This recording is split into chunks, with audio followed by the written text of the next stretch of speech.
애청자 여러분 안녕하세요. 부활하신 예수님께서 피로 사신 교회를 세워가신 이야기 사도행전을 공부하는 시간입니다. 내 증인이 되리라 진행의 백성희입니다. 네, 여러분 안녕하세요. 강순규입니다. 오순절에 사도들이 모여있는 곳에 성령님이 강림하셔서 제자들로 세계 여러 나라의 언어로 하나님 나라의 일을 증언하게 하시자 사람들이 놀랐습니다. 네. 그런데 어떤 사람들은 이런 제자들의 모습을 세술에 취한 것이라며 조롱했는데 베드로 사도가 드디어 그들을 향해 이 일이 술에 취한 것이 아니라 하나님께서 요엘 선지자를 통해 이미 예언하셨던 일인 것을 설명하는 장면까지 보았어요. 네, 그렇습니다. 그리고 그 예언의 말씀은 세상에 하나님의 심판이 시작되었다 하는 이야기였죠. 복음이라는 것이 동전의 양면처럼 한쪽은 구원의 소식이지만 또 한쪽은 심판의 소식이라는 것이 놀라웠습니다. 네, 맞습니다. 동전의 양면처럼 사실 구원과 심판은 하나입니다. 심판이 있기 때문에 구원이 필요한 거죠. 심판이 없다면 구원도 필요 없겠죠. 네. 예, 하나님은 심판을 말씀하시며 구원을 동시에 말씀하십니다. 베드로 사도가 요엘서의 말씀을 인용하며 주의 크고 영화로운 날이 이를 것인데 누구든지 주의 이름을 부르는 자는 구원을 받을 것이다 하면서 심판이 있을 것과 그 심판에서 어떻게 구원을 얻는지도 말씀해 주셨습니다. 자, 오늘 사도 베드로의 첫 설교를 계속해서 보도록 하겠습니다. 사도행전 2장 22절에서 36절까지 읽고 오늘 이야기 나누도록 하겠습니다. 네, 그렇게 하겠습니다. 사도행전 2장 22절부터 36절입니다. 한 절씩 읽겠습니다. 여러분도 성경을 펴시고 함께 읽으시면 좋겠어요. 22절입니다. 이스라엘 사람들아 이 말을 들으라. 너희도 아는 바와 같이 하나님께서 나사렛 예수로 큰 권능과 기사와 표적을 너희 가운데서 베푸사 너희 앞에서 그를 증언하셨느니라. 그가 하나님께서 정하신 뜻과 미리 아신 대로 내준 바 되었거늘 너희가 법 없는 자들의 손을 빌려 못 박아 죽였으나 하나님께서 그를 사망의 고통에서 풀어 살리셨으니 이는 그가 사망에 매여 있을 수 없었음이라. 다윗이 그를 가리켜 이르되 내가 항상 내 앞에 계신 주를 배웠으며 나로 요동하지 않게 하기 위하여 그가 내 우편에 계시도다. 그러므로 내 마음이 기뻐하였고 내 혀도 즐거워하였으며 육체도 희망에 거하리니 이는 내 영혼을 음부에 버리지 아니하시며 주의 거룩한 자로 썩음을 당하지 않게 하실 것이미로다. 주께서 생명의 길을 내게 보이셨으니 주 앞에서 내게 기쁨이 충만하게 하시리로다 하였으므로 형제들아 내가 조상 다윗에 대하여 담대히 말할 수 있노니 다윗이 죽어 장사되어 그 묘가 오늘까지 우리 중에 있도다. 그는 선지자라 하나님이 이미 맹세하사 그 자손 중에서 한 사람을 그 위에 앉게 하리라 하심을 알고 미리 본고로 그리스도의 부활을 말하되 그가 음부에 버림이 되지 않고 그의 육신이 썩음을 당하지 아니하시리라 하더니 이 예수를 하나님이 살리신지라 우리가 다 이 일의 증인이로다. 하나님이 오른손으로 예수를 높이심에 그가 약속하신 성령을 아버지께 받아서 너희가 보고 듣는 이것을 부어주셨느니라. 다윗은 하늘에 올라가지 못하였으나 친히 말하여 이르되 주께서 내 주에게 말씀하시기를 내가 내 원수로 내 발등상이 되게 하기까지 너는 내 우편에 앉아 있으라 하셨도다 하였으니 그런즉 이스라엘 온 집은 확실히 알지니 너희가 십자가에 못 박은 이 예수를 하나님이 주와 그리스도가 되게 하셨느니라 하니라. 아멘. 베드로 사도는 오늘 이 제자들에게 임하신 성령 하나님의 능력, 곧 각국의 언어로 하나님 나라의 일을 말함으로 방방곡곡에서 예루살렘을 방문한 이 경건한 유대인들의 시선이 모이자 그들에게 이 현상이 요엘서에 기록된 예언이 이루어진 것임을 말씀한 후에 본격적으로 복음, 곧 예수 그리스도를 증거하기 시작합니다. 네. 베드로는 그들에게 말하지요. 너희도 지난 3년간 나사렛 예수께서 큰 권능과 기사와 표적을 너희 가운데 베푸시며 하나님이 누구신지에 대해 증언하셨던 것을 다 듣고 보아서 알고 있지 않느냐 하면서 그들의 기억을 되살려 줍니다. 네. 그때 그 일들은 하나님께서 예수 그리스도를 통하여 하나님이 누구신지를 스스로 증언하신 것이며 우리 민족에게 약속하셨던 것을 이루시겠다는 증언이다라고 하는 거죠. 그런데 어떤 일이 일어났다고 합니까? 예수님이 십자가에 죽으신 것을 말씀하시네요. 네, 그렇죠. 그런데 참 중요한 말씀이 여기 담겨 있습니다. 예수 그리스도께서 이 땅에 오셔서 죽으시는 것은 하나님께서 미리 정하신 뜻, 곧 그분의 계획 속에서 된 일이다라고 하시죠. 네. 무슨 말인가 하면 예수님이 죽으신 것은 일이 꼬여서 일이 잘못돼서 그 목적을 이루지 못하고 죽으신 것이 아니라 하나님께서 이미 그렇게 계획하셨던 일이었다는 것입니다. 흔히 우리는 어떤 사람이 자기 뜻을 이루지 못하고 죽으면 그것을 안타까워하지요? 그렇죠. 무언가 대단한 일을 할 사람이라고 생각했는데 그 일을 이루지 못하고 죽으면 허무하고 안타깝고 그렇죠. 네, 하나님의 뜻을 모르는 사람들은요, 예수님의 죽음도 그렇게 생각합니다. 메시아이신 예수님이 오셔서는 로마를 무찌르고 다윗의 왕권을 이어받아서 이스라엘의 왕이 되실 것이라고 기대를 했는데 그 뜻을 이루지 못하고 죽었다라고 생각을 하지요. 그러나 베드로 사도는 그것이 뜻을 이루지 못하고 죽은 것이 아니라 하나님의 계획이었다라고 증언하는 것입니다. 예수님은 이미 죽으시기 위해 이 땅에 오신 것이지 일이 잘못되어 죽으신 것이 아니라는 것을 강조하는 것이군요. 그렇죠. 예수님이 무언가 일을 꾸미셨는데 제자 중에 한 사람이 배신을 하는 바람에 일이 그르치고 생각지 않게 죽으신 것이 아니라 하나님의 계획 속에서 죽으셨다는 것입니다.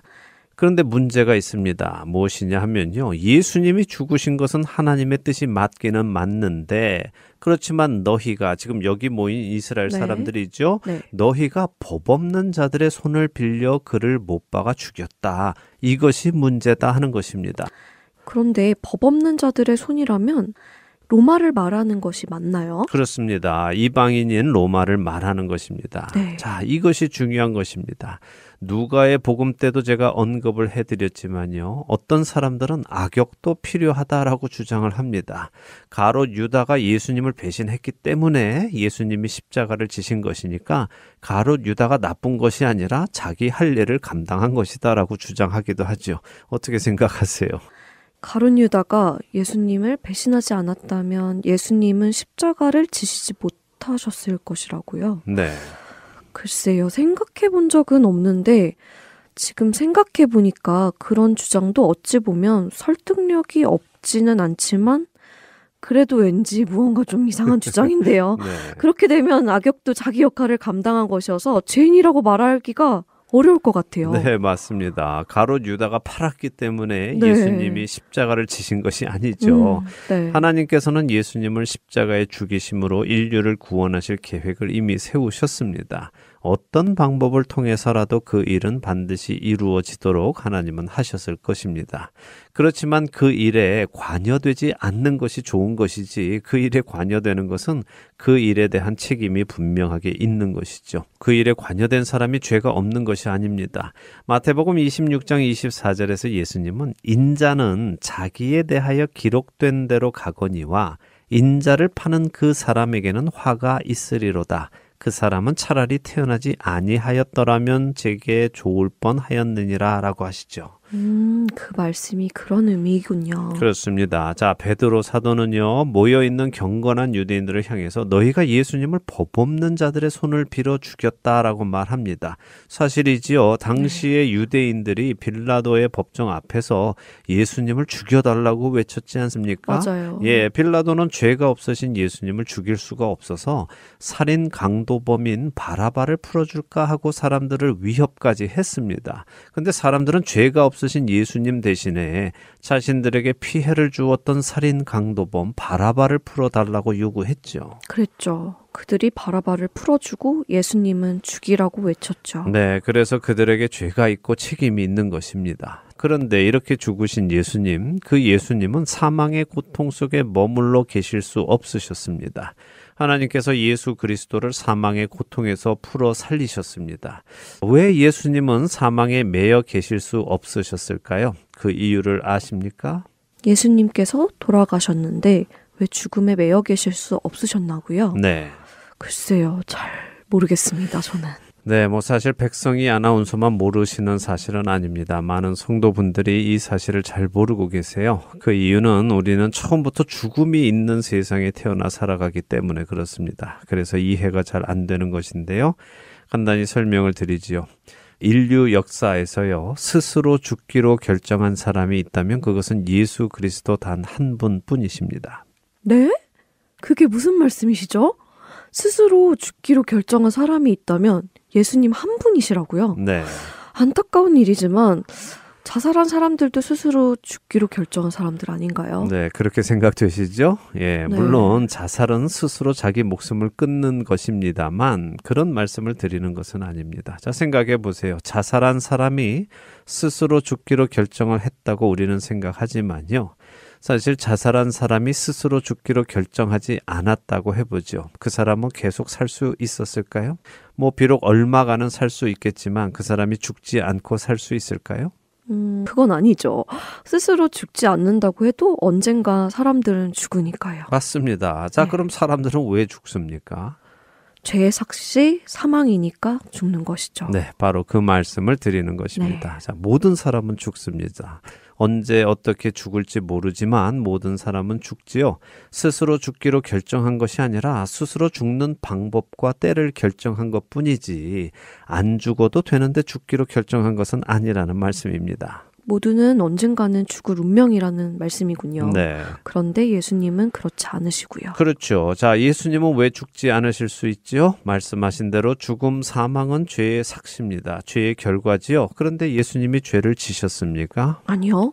예수님은 죄가 없으신 유일하신 분이죠. 네, 맞습니다. 예수님은 죄가 없으십니다. 그래서 예수님은 죽지 않으십니다. 네. 죽음은 오직 죄가 있는 사람들에게만 오는 결과입니다. 자, 그래서 스스로 죽기로 결정할 수 있는 분은 예수님 한 분이신 것입니다. 죽지 않으셔도 되는데 죽기로 결정을 하셨죠. 그리고 십자가를 지시고 죽으셨습니다. 자, 그렇다면 공의의 하나님, 모든 것의 재판장이신 하나님께서는 어떻게 하셔야 할까요? 죄인들이 자기 죄의 결과로 인해 죽는 것은 당연한 일입니다. 그러니 공의로우신 하나님은 죄인의 죽음을 그대로 인정하시죠. 하지만 완전한 의인, 죄가 없으신 분이 죽으셨습니다. 어떻게 하셔야 공의가 이루어질까요? 의인은 죽으면 안 되니까 다시 살리시는 것이군요. 그렇습니다. 의인이 사망의 고통에 머물러 있으면 그것은 공의가 아닙니다. 정의로운 일이 아니죠. 자, 이해가 되시죠? 법정에서 죄 없는 사람이 죄를 뒤집어 쓰고 감옥에 가면 그게 정의입니까? 아닙니까? 아니죠. 죄가 없는데 죄를 뒤집어 쓰고 가면 판사의 잘못이죠. 판사는 정말 죄인을 찾아 죄값을 치르게 해야 하고 죄가 없는 사람은 풀어주어야 정의가 실현되는 것이죠. 네. 바로 그런 의미이군요. 맞습니다. 그래서 예수님은 사망의 고통에 머물러 계실 수 없으신 것입니다. 네. 자기 죄로 죽으신 것이 아니기에 말입니다. 자, 이렇게 베드로 사도가 설명을 한 후에 구약의 시편 16편 8절에서 11절의 말씀을 인용하는데요. 이 시편은 다윗이 쓴 시편이지만 다윗이 다윗 자신에 관해 쓴 것이 아니라 다윗이 그리스도 곧 메시아의 고백을 자신이 대신 한 것이라는 것입니다. 내가 내 앞에 계신 주를 배웠으며, 자, 이 말씀은 메시아 곧 예수 그리스도께서 자신 앞에 계신 하나님 아버지를 배웠다는 말씀입니다. 다윗이 아니라요. 그리고 십자가를 지고 죽으셔야 하는 예수님이 요동하지 않으시도록 우편에서 하나님께서 보호하신다는 것이죠. 그래서 예수님께서는 십자가의 그 사역 속에서도 마음이 기쁘셨고 혀도 즐거우셨고 육체도 희망 안에 거하셨다는 말씀입니다. 왜요? 하나님께서 예수님의 영혼을 음부에 버리지 않으시고 썩음을 당하게 하시지 않을 것을 아셨기 때문이라고 하시죠. 또한 생명의 길을 보여주시고 부활하신 후에 기쁨이 충만하게 하실 것을 믿으셨다는 말씀입니다. 그런 말씀이 구약 시편에 미리 예언이 되어 있었던 것이군요. 그렇습니다. 자, 베드로 사도는 계속해서 이 경건한 이스라엘 사람들에게 설명을 해 나갑니다. 너희들도 알다시피 이 시편 16편의 말씀은 다윗이 자기 자신에 대해 말하는 것이 아니지 않느냐. 다윗은 죽어서 장사되었고 그의 무덤이 이곳에 있지 않느냐. 그러니까 이 시편 16편의 말씀은 다윗 자신의 이야기가 아니라 하나님께서 다윗의 자손 중에 한 사람을 보내어 다윗의 왕 위에 앉게 하실 것이라는 것을 미리 보고 여기에 기록한 것이다 라고 설명을 해주는 것입니다. 그리고 베드로 사도는 덧붙이죠. 예수님은 정말로 다윗이 말한 것처럼 죽으셨어도 음부에 버림받지 않았고 육신이 썩지 않고 살아나셨다. 우리들이 그것을 보았다라고 증언하는 것입니다. 이 말을 듣는 사람들이 깜짝 놀랐겠어요. 십자가에서 죽으신 예수님이 다시 살아나신 것이 구약 성경에도 예언이 되어 있었고 실제로 이들이 보았다고 증언하니 말이에요. 그럼요. 깜짝 놀라지요. 네. 베드로 사도는 계속 말씀합니다. 하나님께서 그 예수님을 하나님의 오른손으로 높이셨고 하늘로 들어 올리셨다고요. 승천하셨다는 것입니다. 그리고 그분이 가신 후에 약속하신 성령님께서 오늘 하나님 아버지께로부터 오셔서 우리에게 임하셨고 그분이 임하시니까 오늘 너희가 본 그 놀라운 이적 우리가 배우지도 않은 그 다른 나라의 언어로 하나님의 큰 일을 증거하는 일이 일어난 것이다 라면서 차근차근 오늘 일어난 일을 설명을 해줍니다. 그리고 34절에 다윗은 하늘에 올라가지 못했다고도 하시죠. 자, 우리가 사도행전 1장 나눌 때 이야기했습니다. 예수님은 죽은 후에 하늘로 가는 첫사람이라고요. 그 전까지 사람이 죽으면 어디로 간다고 말씀드렸습니까? 땅 밑에 있는 음부로 간다고 하셨죠. 다윗도 의인이었지만 하늘로 가지는 못했다는 것이군요. 그럼요. 다윗이 아무리 하나님의 마음에 합한 자라 하더라도 그도 죄인 중에 하나입니다. 하긴 그러고 보니까 다윗이 간음을 했고 우리아를 죽이는 살인도 했고 여러 가지 죄를 지었으니 그 역시 죽어야 하는 죄인이었네요. 네, 모든 사람은 죄인입니다. 의인은 없되 하나도 없다고 말씀하시죠. 네. 자, 베드로 사도는 다윗의 이야기를 설명해 주면서 다윗이 기록한 또 하나의 시편을 인용하는데요. 바로 시편 110편 1절의 말씀입니다. 여호와께서 내 주에게 말씀하시기를 내가 네 원수들로 내 발판이 되게 하기까지 너는 내 오른쪽에 앉아 있으라 하셨도다 하는 말씀인데요. 자, 여기 이 구절에 등장하는 인물이 누구인지 한번 생각해 보시죠. 네. 일단은 여호와께서 하셨으니까 여호와 하나님이 계시고 내 주에게 라는 표현이 있으니까 나라는 다윗과 다윗의 주님이 또 계시다는 말씀이네요. 맞습니다. 다윗의 표현에 의하면 하나님만이 주님이 아니라 또 다른 주님이 계시다는 것이죠. 그리고 하나님께서 자기의 그 또 다른 주님께 말씀하셨다는 것입니다. 뭐라고 하셨습니까? 내가 내 원수들로 내 발판이 되게 하기까지 너는 내 오른쪽에 앉아있으라 라고 하셨다고 하시는데요. 네, 이를 더 명확하게 표현하면 이런 말씀입니다. 여호와 하나님께서 다윗의 주님께 곧 예수 그리스도께 말씀하시기를 내가 곧 여호와 하나님께서 네 원수들 곧 예수 그리스도의 원수들로 내 발판 예수 그리스도의 발판이 되게 하기까지 너 곧 예수 그리스도는 내 오른쪽, 그 하나님의 오른쪽에 앉아 있으라라고 하셨다는 것입니다. 다윗의 이 시편은 먼저는 여호와 하나님 말고 또 하나님이 계시다는 것을 증언하는 것입니다. 심판의 날까지 하나님의 우편에 앉아 계시는 또 다른 주님이 계시다는 것이죠. 그것이 예수님이시군요. 그렇죠. 십자가의 사역을 마치신 예수님은 이제 심판의 날까지 하나님의 우편에 앉아 계십니다. 그리고 그 심판의 날에 하나님께서는 심판을 예수님께 맡기시고 예수님께서는 세상을 심판하시는 심판주로 이 땅에 오십니다. 베드로 사도는 이 사실을 확실히 알라고 사람들에게 선언합니다. 너희가 십자가에 못 박은 그 예수가 하나님께서 구약의 선지자들을 통해 그리고 다윗 왕을 통해 예언하셨던 바로 그분이시며 그분이 바로 우리의 주와 그리스도이시다라고 선언을 하지요. 정말 충격적인 말이겠어요. 결국 자신들이 죽이라고 외쳤던 그 예수가 사실은 구약에 예언되었던 그 메시아이시라는 것을 베드로가 증명한 것이잖아요. 그 당시 사람들은 엄청 놀랐겠는데요. 네, 엄청 놀랐겠죠. 그렇게 놀란 그들의 반응은 우리가 다음 주에 살펴보도록 하겠습니다. 네. 오늘 중요한 것은 이것입니다. 예수님은 바로 구약에 예언된 그 구세주시다라는 것이고 다윗이 고백했던 자신의 주님이시라는 것입니다. 베드로의 말씀에 권위와 권세 그리고 능력이 있음이 느껴지네요. 놀랐습니다. 네, 자, 이 놀라운 베드로의 설교를 통해 어떤 일이 일어나는지 우리 다음 시간에 보도록 하고요. 오늘은 여기에서 마치도록 하겠습니다. 벌써 시간이 다 되었네요. 다음 주의 내용이 기다려집니다. 한 주간도 우리의 구주 되시는 주님의 은혜 안에 거하는 우리 모두 되기를 바라며 내 증인이 되리라 마치겠습니다. 다음 주에 다시 뵙겠습니다. 안녕히 계세요. 안녕히 계십시오.